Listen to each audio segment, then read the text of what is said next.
விக்ரம் இந்த நேரத்தில் பனி சறுக்கு மலையிலிருந்து வேகமாக இறங்கிக் கொண்டிருந்தான். குளிரில் அவனது நிலைமை மோசமாக இருந்தது. எப்படியாவது தனது முகாமை அடைய விரும்பினான். அவன் இன்னும் கீழே இறங்குவதற்கு முன் திடீரென்று ஒரு பெண் அழும் சத்தம் கேட்டது.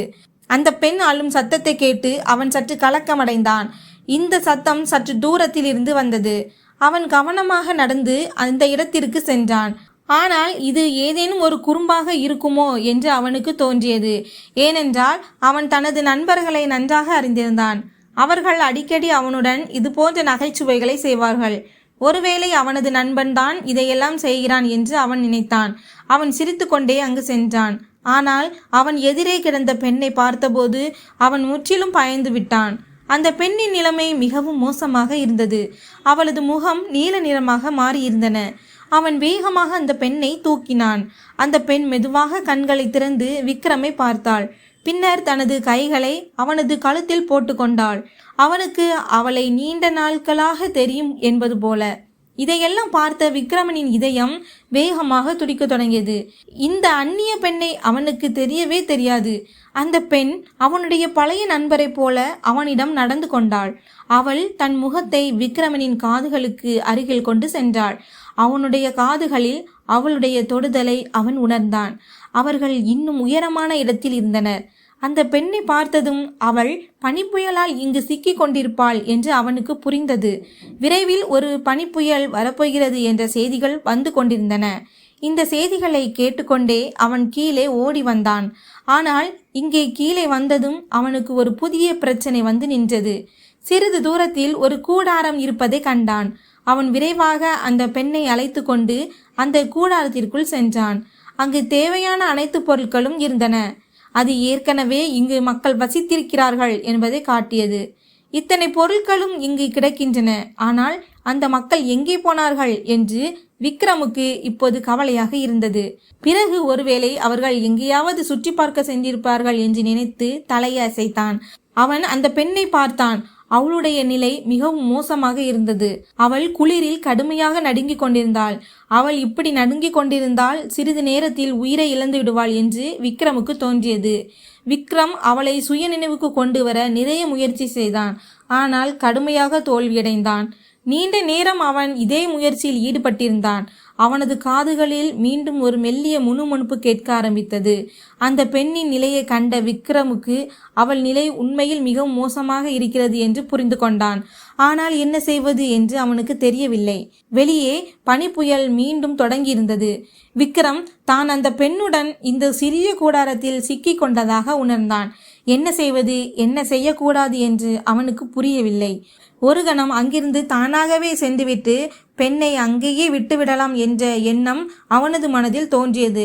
ஆனால் அடுத்த கணமே அந்த பெண்ணின் அப்பாவி முகம் அவன் கண்களுக்கு முன் வந்து நின்றது. இந்த ஏழை பெண்ணின் தவறு என்ன என்று அவன் யோசித்தான். அவளை இப்படி இறப்பதற்கு விடுவது சரியல்ல என்று நினைத்தான். அதனால் அவன் அவளுடன் தங்க தயாரானான். அங்கே நெருப்பு மூட்ட எந்த வழியும் இல்லை. இப்போது விக்ரமும் கடுமையான குளிரை உணர்ந்தான். இருவரும் பனியில் உறைந்து விடுவார்கள் என்று அவனுக்கு தெரியும். இதிலிருந்து தப்பிக்க அவன் ஏதாவது செய்ய வேண்டியிருந்தது. மேலும் அந்த பெண்ணின் உடலுக்கு வெப்பம் கொடுக்கும் எண்ணம் அவனது மனதில் மீண்டும் மீண்டும் வந்து கொண்டிருந்தது. விக்ரம் விலகி இருக்க முயன்றார். தன்னைத்தானே தடுத்து கொண்டார். ஏனெனில் ஒருமுறை அந்த பெண்ணின் அருகில் சென்றால் தன்னை தடுப்பது மிகவும் கடினம் என்பதை அவர் அறிந்திருந்தார். ஆனால் குளிர் மிகவும் அதிகமாக ஆனபோது அவருக்கு வேறு வழி இல்லை. அந்த பெண்ணின் உடலுக்கு வெப்பம் கொடுக்க வேண்டும் என்று தன்னை சம்மதிக்க வைத்தார். முதலில் அவர் பெண்ணின் கனமான கோட்டை அகற்றினார். உள்ளே பெண்ணின் மென்மையான உடல் தெரிந்தது. அதை பார்த்து அவரது இதயம் வேகமாக துடித்தது. அவர் விரும்பாமலேயே அந்த பெண்ணின் மிக அருகில் வந்து மெதுவாக தனது சூடான உடலை அந்த பெண்ணுடன் இணைத்தார். அவளுக்கு அவளது இதய துடிப்பு தெளிவாக கேட்டது. விக்ரம் பெண்ணின் உடலுக்கு வெப்பம் கொடுத்தபோது அவன் விரும்பாமலேயே மயங்கினான். முதலில் அவன் கண்கள் குளிரால் நீளமாக மாறியிருந்த பெண்ணின் முகத்தில் மீது விழுந்தது. விக்ரம் விரும்பாமலேயே அவளது முகத்தை தன் வசமாக்கி கொண்டான். திடீரென்று பெண்ணின் மூச்சு நின்று போனது. அதை கண்டதும் விக்ரம் உடனடியாக பயந்து பின்வாங்கினான். அந்த பெண் மெதுவாக அவள் கண்களை திறந்தாள். ஆனால் அவள் உடலின் நடுக்கம் இன்னும் நிற்கவில்லை. பிறகு அந்த பெண்ணுக்கு தன் உடல் சூட்டை அளித்தவாறே எந்த பலவீனமான தருணங்களில் விக்ரம் அவளிடம் கட்டுப்பட்டு போனான் என்று தெரியவில்லை. அவனால் அவளை விட்டு விலக முடியவில்லை. ஒருமுறை பின்வாங்க முயற்சித்தான். ஆனால் அந்த பெண் அவனது கழுத்தை சுற்றி கைகளை போட்டு அவளை தன் பக்கம் இழுத்து கொண்டாள். பிறகு அவனது காதருகே தன் வாயை கொண்டு வந்து கிசுகிசுக்கும் தோணியில், இந்த நேரத்தில் எனக்கு உன்னுடைய தேவை மிக அதிகம், கடவுளுக்காக என்னை விட்டு விலகாதே என்று சொன்னாள். அந்த பெண் இப்பொழுது தன் சுய நினைவில் இல்லை. இப்போது அவர்கள் இருவரும் ஒருவரில் ஒருவர் முழுமையாக ஒன்றிவிட்டனர். வெளியே பனி பொழிந்து கொண்டிருந்தது. ஆனால் அவர்கள் அதை பற்றி கவலைப்படவில்லை. அவர்களுக்கு இப்போது குளிரின் உணர்வோ அல்லது மரண பயமோ இல்லை. அவர்கள் இருவரும் இந்த நேரத்தில் மிகவும் உயரத்தில் இருந்தனர். மேலும் எல்லா இடங்களிலும் கடுமையான பனிப்பொழிவு இருந்தது. அங்கே எந்தவிதமான விபத்து நேர்ந்திருந்தாலும் யாராலும் அவர்களை காப்பாற்ற வந்திருக்க முடியாது. காலையில் விஜி கண் விழித்தபோது அவள் தன்னை ஒரு அறிமுகமில்லாத இடத்தில் கண்டாள். அவள் ஆச்சரியத்துடன் தன்னை சுற்றிலும் பார்த்தாள். இந்த முகம் அவளுடையது இல்லை. அவளது பார்வை அருகில் கிடந்த விக்ரம் மீது பட்டபோது அவளுக்கு ஒரு அதிர்ச்சி ஏற்பட்டது. ஏனெனில் விக்ரம் அந்த நேரத்தில் சரியான நிலையில் இல்லை. விஜி தன் கண்களை வேகமாக மூடிக்கொண்டு, நீ யார்? இந்த நிலையில் இங்கே என்ன செய்து கொண்டிருக்கிறாய் என்று கத்தினாள். அவள் பேசியதை கேட்டு விக்ரம் மெதுவாக தன் கண்களை திறந்தான். அவன் அப்போது ஆழ்ந்த தூக்கத்தில் இருந்தான். ஆழ்ந்த தூக்கத்திலிருந்து எழுந்ததால் அவன் விஜியை மிகவும் கோபமாக பார்த்தான். இது என்ன முறை? தூங்கிக் கொண்டிருக்கும் ஒருவரின் தூக்கத்தை இப்படி கெடுக்கக்கூடாது என்றான். உண்மையில் அவனுக்கு தூக்கம் மிகவும் குறைவு. சிறிய சத்தத்திற்கும் அவனது தூக்கம் கலைந்துவிடும். மேலும் அவனது தூக்கம் முழுமையாகாத போது யாராவது அவனை எழுப்பினால் அவனது தலையில் கடுமையான வலி ஏற்படும். இப்போதும் விஜி அவனது தூக்கத்தை கெடுத்து அவனுக்கு மிகப்பெரிய அநியாயம் செய்திருந்தாள். விக்ரமின் பார்வை விஜி மீது பட்டதும் அவன் குறும்புத்தனமாக சிரித்தான். முந்தைய இரவின் அழகான தருணங்கள் அவன் கண்களுக்குள் வந்து போயின. விக்ரம் இப்படி சிரிப்பதை கண்ட விஜிக்கு ஏதோ தவறு நடக்கப் போகிறது என்று தோன்றியது. அவள் விக்ரமின் உடலை தான் பார்த்து கொண்டிருந்தாள். ஆனால் இன்னும் தன் நிலையை அவள் பார்க்கவில்லை. விக்ரம் அவளிடம், சரி, சீக்கிரம் உன்னை மூடிக்கொள், இல்லையென்றால் என் எண்ணம் மீண்டும் கெட்டுவிடும் என்றான். இதை சொல்லிக்கொண்டே விக்ரம் கண்களில் மீண்டும் போதை பரவ ஆரம்பித்தது. அவனது கண்களில் மயக்கம் படர்ந்தது. விக்ரமினின் பார்வை தன் மீது விழுந்ததும் அவள் மிகவும் பயந்து போனாள். அவள் விரைவாக அருகில் இருந்த சட்டையை எடுத்து அணிந்து கொண்டாள். அவள் சட்டையை அணிவதை பார்த்த விக்ரம் குறும்புத்தனமாக சிரித்து கொண்டே, இதுவும் என்னுடையதுதான் என்றான்.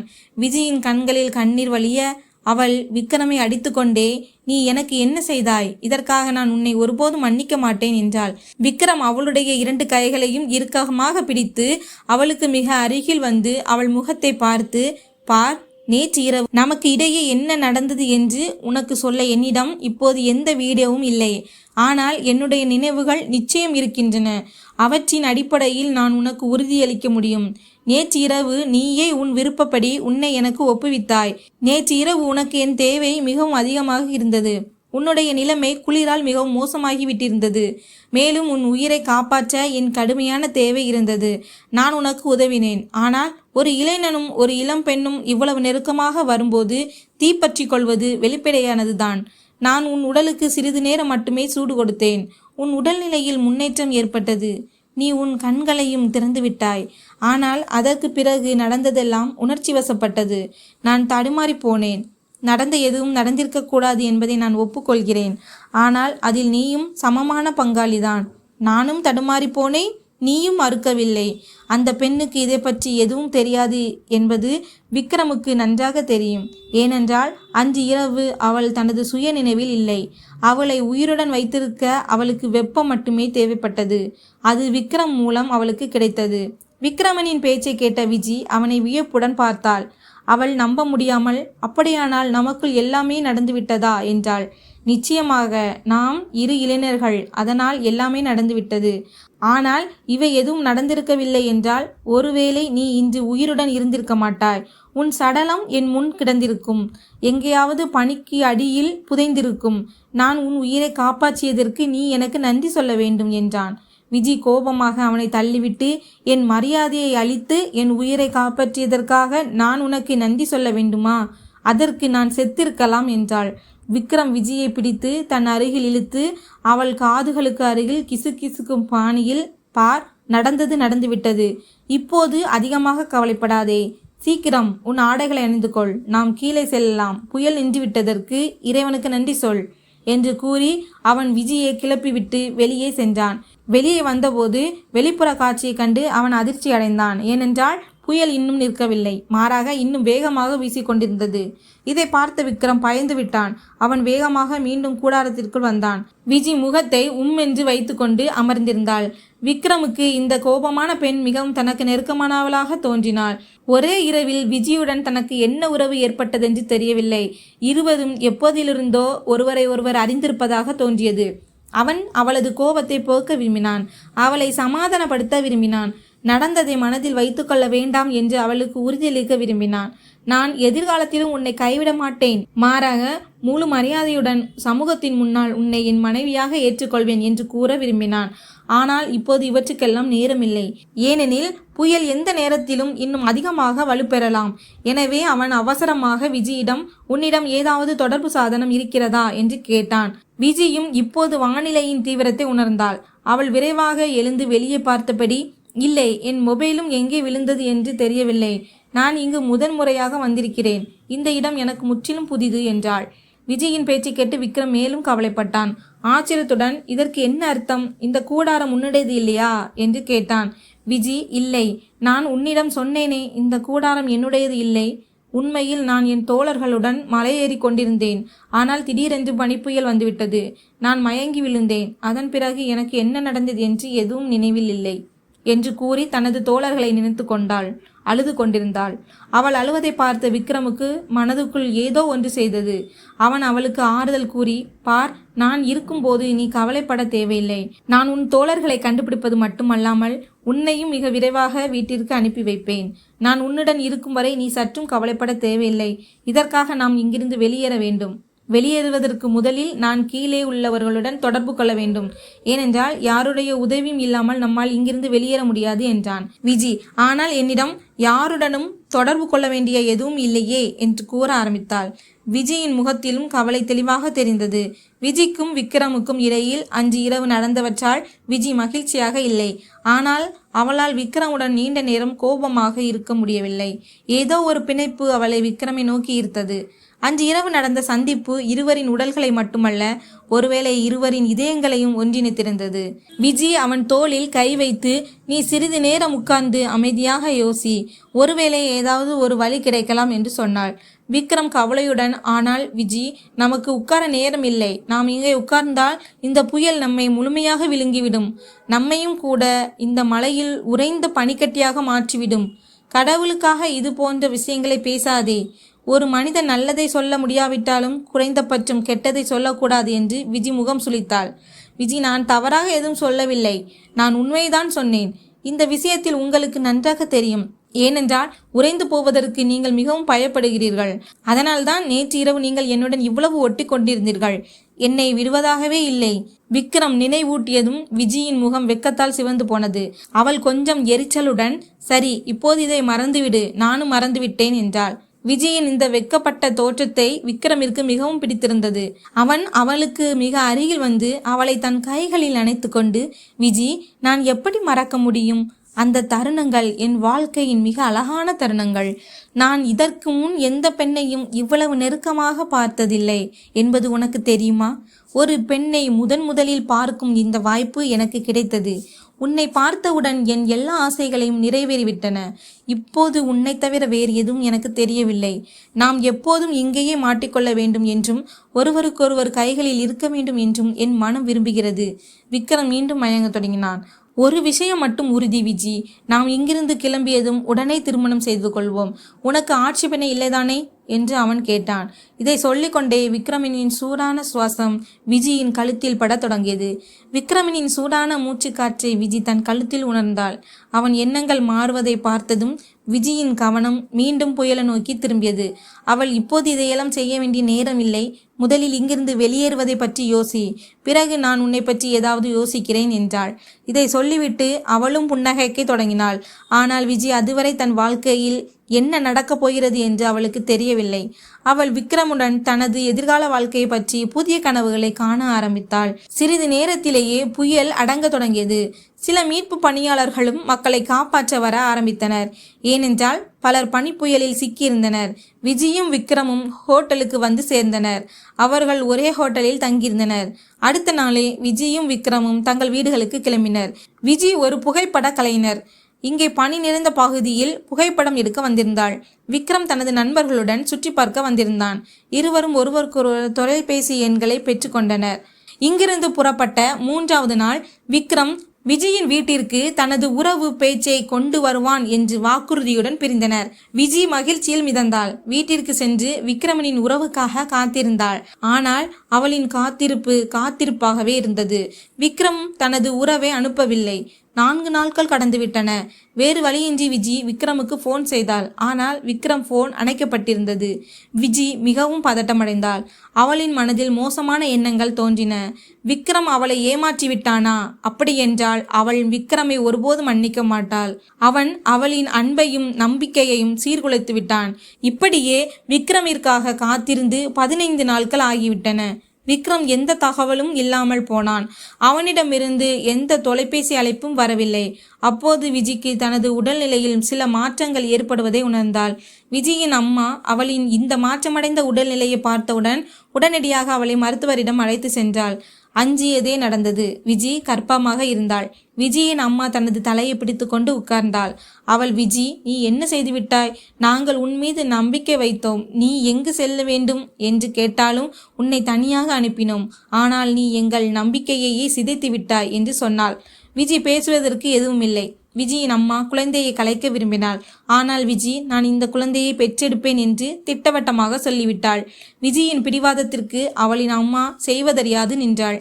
விஜி தனது அம்மாவுடன் வீட்டில் தனியாக வசித்து வந்தாள். அவளின் அப்பா பல வருடங்களுக்கு முன்பே இறந்துவிட்டார். விஜி ஒரு தனியார் நிறுவனத்தில் வேலை செய்து தனக்கும் தனது அம்மாவின் செலவுகளையும் சமாளித்து வந்தாள். சிறிது நேரத்திலேயே விஜி திருமணமாகாமலேயே தாயாக போகிறாள் என்ற செய்தி அக்கம் பக்கம் முழுவதும் பரவிவிட்டது. எல்லா மக்களும் அவளுடனான உறவுகளை துண்டித்து கொண்டிருந்தார்கள். அவர்கள் அவளின் வீட்டிற்கு வருவதையும் நிறுத்திவிட்டார்கள். விஜயின் அம்மா விஜயை பார்த்து கொண்டே குமைந்து கொண்டிருந்தாள். எப்போதும் கவலைப்பட்டு கொண்டிருந்தாள். விஜயின் அம்மா விஜயை சமாதானப்படுத்தினாள். விஜி, நான் சொல்வதை கேள். இந்த குழந்தையிடமிருந்து விடுபட்டு உன் வாழ்க்கையை புதிதாக தொடங்கு. ஆனால் விஜி இந்த குழந்தையை கலைக்க விரும்பவில்லை. அவள் விக்ரமை நேசித்தாள். இது அவளின் காதலின் சின்னம். ஆனால் விக்ரம் அவளை ஏமாற்றிவிட்டான். விக்ரமின் துரோகத்தை அவளால் மறக்க முடியவில்லை. ஆனால் விக்ரமை தண்டிப்பதற்காக குழந்தையையும் கொல்ல அவளால் முடியவில்லை. 9 மாதங்களுக்கு பிறகு விஜிக்கு பிரசவ வலி தொடங்கிய போது அவளின் அம்மா அவளை மருத்துவமனைக்கு அழைத்து வந்தாள். மருத்துவர் விஜிக்கு அறுவை சிகிச்சை செய்வது மிகவும் அவசியம் என்றும் இல்லையெனில் அவளுக்கும் குழந்தைக்கும் ஆபத்து என்றும் கூறினார். விஜயிடம் குழந்தையின் தந்தையின் பெயரை படிவத்தில் கேட்டபோது அவளின் அம்மாவும் விஜியும் அமைதியாக இருந்தனர். செவிலியர் மீண்டும் குழந்தையின் தந்தையின் பெயரை கேட்பதற்கு முன்பே செவிலியரின் தொலைபேசி ஒலித்தது. அவள் தொலைபேசியில் ஏதோ பேசிவிட்டு படிவத்தை நிரப்பாமலேயே அங்கிருந்து திரும்பி சென்று விட்டாள். சிறிது நேரத்திலேயே விஜிக்கு அறுவை சிகிச்சை தொடங்கியது. மயக்கமடைவதற்கு முன் ஆபரேஷன் தியேட்டருக்குள் ஒரு டாக்டர் நுழைந்தார். அவருடன் 2 செவிலியர்களும் இருந்தனர். அதன் பிறகு அவளுக்கு எதுவும் நினைவில் இல்லை. மயக்கம் தெளிந்தபோது அவளுக்கு பக்கத்தில் ஒரு அழகான குழந்தை படுத்திருந்தது. அவள் ஒரு அழகான பெண் குழந்தையை பெற்றெடுத்தாள். அந்த குழந்தையின் முகத்தை பார்த்ததும் விஜயின் கண்கள் கலங்கின. விக்ரமனின் கன்னத்தின் கீழ் இருந்த அதே கருப்பு மச்சம். சிறிது நேரத்திற்கு பிறகு டாக்டர் அறைக்குள் நுழைந்து விஜயையும் குழந்தையையும் பரிசோதிக்க தொடங்கினார். அந்த டாக்டர் மாஸ்க் அணிந்திருந்தார். ஆனால் அவர் குழந்தையை தூக்கி பிடித்து பரிசோதிக்கும் விதமும் அதே நேரத்தில் அதற்கு அன்பு செலுத்தும் விதமும் விஜிக்கு விசித்திரமாக தோன்றியது. விஜய் அவரிடம் ஏதோ சொல்ல முயன்ற போது ஒரு செவிலியர் அறைக்குள் நுழைந்து, டாக்டர் விக்ரம், ரூம் நம்பர் 5 நோயாளிக்கு ஊசி போட வேண்டுமா வேண்டாமா என்று கேட்டார். விக்ரம் என்ற பெயரை கேட்டதும் விஜி உள்ளுக்குள் அதிர்ந்து போனாள். அவள் நம்ப முடியாமல் டாக்டரை பார்த்தாள். டாக்டரும் குழந்தையை அவளுக்கு பக்கத்தில் படுக்க வைத்தார். டாக்டர் அங்கிருந்து செல்வதற்குள் விஜி அவளுடைய கையை பிடித்து கொண்டாள். நீ யார் என்று சொல், உன் மாஸ்கை அகற்றி, நான் உன்னை பார்க்க விரும்புகிறேன் என்று சொன்னாள். அடுத்த கணமே டாக்டர் தனது மாஸ்கை அகற்றினார். அது வேறு யாரும் இல்லை, விக்ரம் தான். விஜியின் காதலன் விக்ரம். திடீரென விஜி விக்ரமனின் கையை விட்டுவிட்டாள். விக்ரம் தலைகுனிந்து நின்றிருந்தான். விஜயால், விக்ரம் நீ ஏன் இதையெல்லாம் செய்தாய்? உனக்கு என்மேல் கொஞ்சமும் அக்கறை இல்லையா என்று மட்டுமே சொல்ல முடிந்தது. விக்ரமனின் கண்களில் கண்ணீர் தழும்பியது. என்னை மன்னித்து விடு விஜி, நான் உனக்கு மிகப்பெரிய தவறு செய்துவிட்டேன். ஆனால் நீ கர்ப்பமாகிவிட்டாய் என்பது எனக்கு தெரியாது. நீ மருத்துவமனையில் அனுமதிக்கப்பட்ட போதுதான் எனக்கு இது தெரிந்தது. நான் இதே மருத்துவமனையில் மருத்துவராக இருக்கின்றேன். நீ இங்கு வருவதை நான் பார்த்து விட்டேன். குழந்தைக்கு அப்பா யார் என்று செவிலியர் உன்னிடம் கேட்டபோது நீயும் உன் அம்மாவும் குழந்தையின் தந்தையின் பெயரை கேட்டதும் அமைதியாகிவிட்டீர்கள்.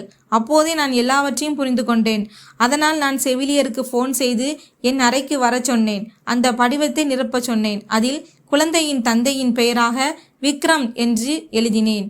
ஏனென்றால் இது என் குழந்தை, என் ரத்தம் என்று விக்ரம் தன் குழந்தையை அன்புடன் பார்த்தபடி சொன்னான். பிறகு, விஜி, உனக்கு அறுவை சிகிச்சை செய்ததும் நான் தான். என் கடவுளுக்கு தெரியும், நான் இப்போதும் உன்னை மிகவும் நேசிக்கிறேன் என்று கூறினான். பகல் இரவு உன்னை நினைத்தேன், உன் நினைவில் பகல் இரவு தவித்தேன். ஆனால் நான் வேண்டுமென்றே என் உறவை உன் வீட்டிற்கு அனுப்பவில்லை. ஏனென்றால் உன்னை என் மனைவியாக்க நான் தகுதியற்றவனாக இருந்தேன். ஏனெனில் அங்கிருந்து திரும்பும் வழியில் எங்கள் கார் ஒரு பெரிய விபத்துக்குள்ளானது. அதில் நான் என் ஒரு காலை முழுவதுமாக இழந்தேன். பல மாதங்கள் மருத்துவமனையில் இருந்த பிறகு எனக்கு செயற்கை கால் பொருத்தப்பட்டது. திடீரென்று விஜயின் பார்வை விக்ரமனின் கால்கள் மீது விழுந்தது. விக்ரம் நொண்டி நடப்பதை அவள் முன்பு கவனிக்கவில்லை. அவள் கண்கள் விரிய விக்ரமை பார்த்து கொண்டிருந்தாள். விக்ரம் மீண்டும் பேசினான். விஜி, நீ என்னை மறந்துவிட்டு ஒரு முழுமையான ஆணுடன் உன் வாழ்க்கையை தொடங்க வேண்டும். அவருடன் ஒரு மகிழ்ச்சியான வாழ்க்கையை வாழ வேண்டும் என்று விரும்பினேன். அதனால்தான் நான் என் உறவை அனுப்பவில்லை. என்னை மன்னித்து விடு விஜி, நான் உனக்கு தகுதியற்றவன். இதையெல்லாம் கேட்ட விஜி வெடித்து அழுதாள். விக்ரம், நம் காதலின் நூல் இவ்வளவு பலவீனமானது என்று நீ எப்படி நினைத்தாய்? உன் ஒரு கால் போனதால் அது அருந்து விடுமா? நான் உன் உடலை காதலிக்கவில்லை விக்ரம், நான் உன் இதயத்தை காதலித்தேன், உன் ஆன்மாவை காதலித்தேன்.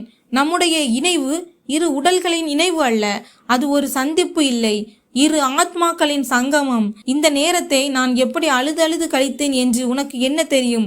நீ மிகவும் மோசமானவன் விக்ரம். நீ எனக்கு நிறைய வேதனை கொடுத்திருக்கிறாய் என்று சொல்லிக்கொண்டே விஜி வெடித்து அழுதாள். விக்ரம் அவளை தன் கைகளில் அணைத்து கொண்டான். விஜியும் விக்ரமும் தேம்பி தேம்பி அழுதார்கள். விக்ரமும் அவளை மனதார அளவிட்டான். ஏனென்றால் இத்தனை மாதங்களாக இருந்த வழி கண்ணீரின் மூலமாகத்தான் வெளிவர முடியும். விஜி அழுது கொண்டே சொன்னால், தயவு செய்து விக்ரம், இனி நானும் நம் மகளும் இல்லாமல் தூரம் போகாதே. ஏனென்றால் எனக்கும் நம் மகளுக்கும் உன்னுடைய உடனிருப்பு மிகவும் தேவை. தனியாக நடந்து நடந்து நான் மிகவும் களைத்து விட்டேன். இப்போது என்னை உன் பாதுகாப்பில் வைத்துக்கொள் என்று சொல்ல விக்ரமும் அவளை தன் கைகளில் இறுக்கமாக அணைத்து கொண்டான். அவள் நெற்றியில் முத்தமிட்டு, விஜி, நானும் நீ இல்லாமல் முழுமையற்றவன். நான் தவறு செய்தேன். நான் முழுமையற்ற ஒருவனை நீ ஏற்றுக்கொள்ள மாட்டாய் என்று நினைத்தேன். ஆனால் இன்று உன் காதல் என்னை உனக்கு அடிமையாக்கிவிட்டது என்றான். பிறகு சில நாட்களுக்கு பிறகு விக்ரம் மற்றும் விஜிக்கு திருமணம் நடந்தது. விக்ரம் விஜயையும் தன் மகளையும் தன் வீட்டிற்கு அழைத்து வந்தான். ஒரு மனிதன் காதலிக்கும் போது அந்த காதலில் காதலனின் குறைகள் பார்க்கப்படுவதில்லை. நம் கண் முன்னால் நம் காதலர் இருப்பதுதான் நமக்கு மிகப்பெரிய விஷயம். இப்போது விஜயும் விக்ரமும் ஒரு நல்ல மகிழ்ச்சியான வாழ்க்கையை வாழ்ந்து கொண்டிருக்கிறார்கள். நண்பர்களே, இந்த கதையை உங்களுக்கு பிடித்திருந்தால் சேனலை சப்ஸ்கிரைப் செய்யுங்கள், வீடியோவுக்கு ஒரு லைக் பண்ணுங்கள். மீண்டும் ஒரு சுவாரஸ்யமான கதையுடன் உங்களை சந்திக்கிறேன். நன்றி.